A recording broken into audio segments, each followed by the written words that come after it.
Right then, welcome back to the channel. My name is Stephen Howson. Today, I'm going to do a video that looks at possibly the negative side of Ten Hag. I have got planned why Ten Hag is United's first choice. I've also got a pros and cons for Pochettino because I do believe that no matter what we're seeing coming out today, I do think that there is a little bit of a two-horse race emerging between Ten Hag and Poch, and even the reports suggesting others might be in the mix. I think that's a little bit of misdirection. I think United are very much working on these two. And even though one might edge ahead of the other on any given day, I think these are the two that they're working with. And until United make a final decision, it will be these two. But I'm going to do the pros and cons for both. But today I'm going to start with the cons on perhaps why Ten Hag might not be the best option for Manchester United. And there's some stuff that I need to get notes off from a text off someone. So just give us a sec while I get that, and I'll get the rest of my notes and we'll be good to go. Because I've heard some things about Ten Hag. Now let's start with his Ajax career then. Points per match, 2.35, which is sensational. There's reports that have come out from Mike McGrath saying staff at United are divided between Ten Hag and Poch, which I think we all could kind of get the gist of. Other reports saying Ten Hag is the preferred option as manager, but no final decision has been made.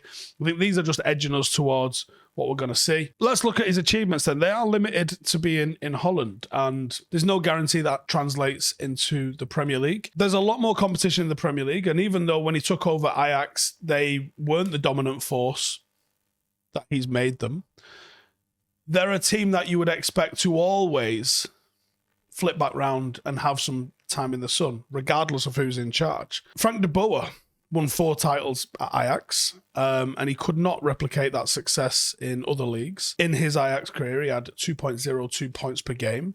In Serie A, he was sacked after 85 days, with only 5 wins, 7 losses, 2 draws in 14 games.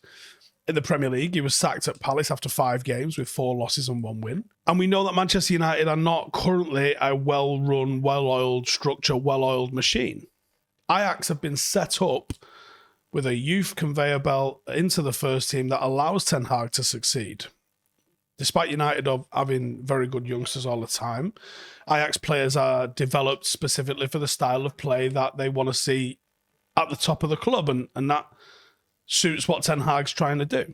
Players like McTominay and Brandon Williams have a lot of fight about them, some good character, some good traits in that sense, but they wouldn't really call either of those technicians or technical footballers. I'm not sure either of those players would succeed in a Ten Hag team. And that's more in line of what's been coming through Manchester United lately than your Angel Gomez's, for example. Egos. Ten Hag hasn't had to manage big egos at Ajax. And there are a lot at Manchester United.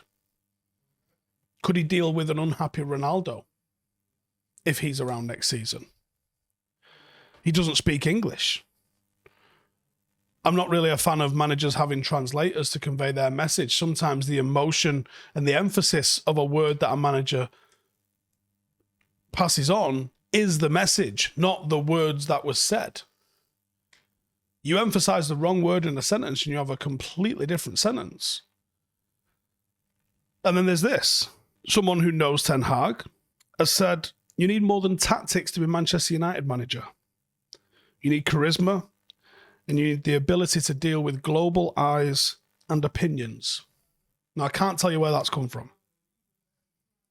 But that's someone very close to Ten Hag. Someone who knows him. Someone that I went to thinking they would back his corner, in all honesty. I like Ten Hag. My initial gut instinct is that, yeah, this guy has built 2 great teams. 2 teams, one team that was ripped apart after doing very well in the Champions League, and even this season started off fantastically well in the Champions League before obviously crashing out at the same stage United did. There is more to managing Manchester United. You are a figurehead, a tactician, a manager, and under Fergie, who was also a director of football. There's so much that you have to take care of. There's so many more eyes on you at Manchester United than there are at other clubs. Ten Hag still stands out to me as an excellent candidate, perhaps the best candidate. But the lack of experience in other leagues is a factor. And it's not necessarily all negative, but it's a factor.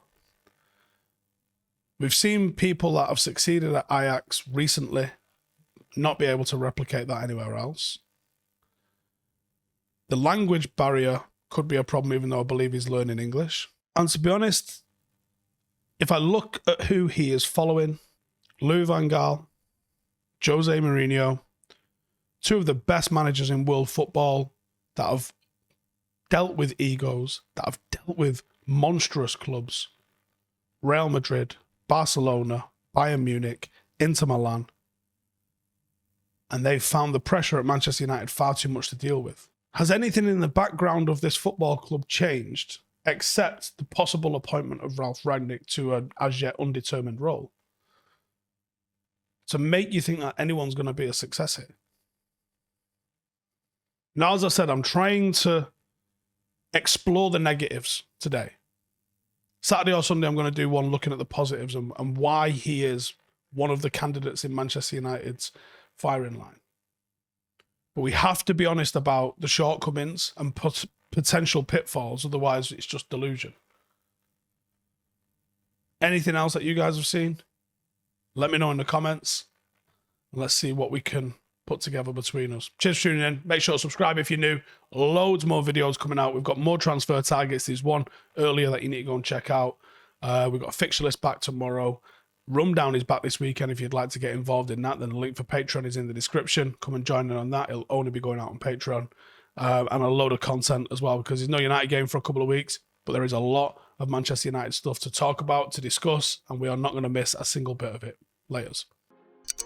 Hey, thank you for watching the video. If you are new around these parts, then don't forget to subscribe. My channel is proudly supported by my community on Patreon. If you'd like to get a little bit of extra content, a Discord group, meetups, five-a-side games, weekly podcasts, behind the scenes, and even an occasional bit of transfer news as and when I get it, then for the price of a pint, you can show your appreciation for the content that we make and get some goodies for doing so as well. Check the link in the description or click the button right here. You'll also find all of my socials here too if you want to follow me on any of those platforms. Nice one.